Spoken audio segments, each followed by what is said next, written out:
Before starting work, I carefully examined the finished composition and mentally divided it into large shapes.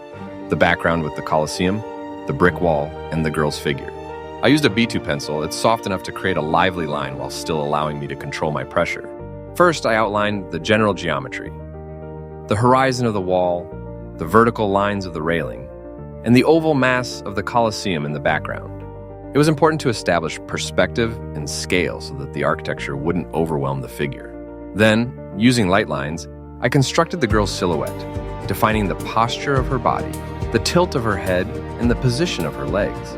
I was careful not to press the pencil into the paper to prevent the lines from showing through the acrylic paint. After the overall composition, I refined the details. The outlines of the arches, the folds of her clothing, the shape of her shoes and hair. I used an eraser to soften unnecessary lines, remove excess graphite, and adjust the proportions. The sketch turned out linear, clear, yet light a base for the future color. I always start with the background to set the overall mood of the painting. First, I applied a rich blue to the sky with a medium brush, adding lighter strokes for depth.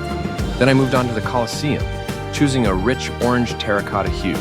I deliberately enhanced the color compared to reality to create a contrast with the cold sky.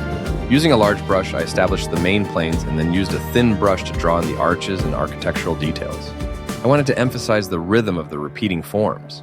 The black outline added a graphic and slightly illustrative character. Next, I moved on to the clothing. I made the jacket a bright pink, it's the main color accent. Using a medium brush, I filled in the shape and then added darker and lighter areas to highlight the folds. I painted the pants in a calm gray. This balances the brightness of the background and the jacket. I made the shoes white, adding a yellowish sole for a lively touch. I tried not to overload the details to keep the image light. I decided to make the hair light with reddish and yellow hues. I used a thin brush to outline the strands, creating movement. I wanted to convey the feeling of sunlight, even if it's not directly visible. I kept the face light almost white. This is a stylistic decision. Black glasses add a modern touch and a touch of mystery. I emphasized the lips with red, a small but important accent. I avoided complex modeling, keeping the image graphic. Finally, I enhanced the contours with a thin black brush. Bricks, arches, folds of clothing. The contour makes the image more decorative and complete. I checked the color balance and, if necessary, added saturation in certain areas. Critical assessment. The result, a strong color palette, bright and memorable. A clear composition. The figure stands out clearly against the background.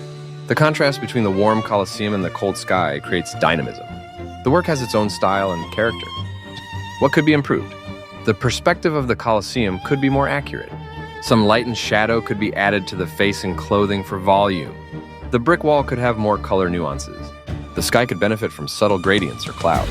The painting straddles the line between pop art, naive art, illustrative graphics, and color expressionism. Who might like it? Lovers of travel in Italy, those who appreciate vibrant decorative works, a younger audience, and those who enjoy contemporary illustration. The painting is emotional and bold.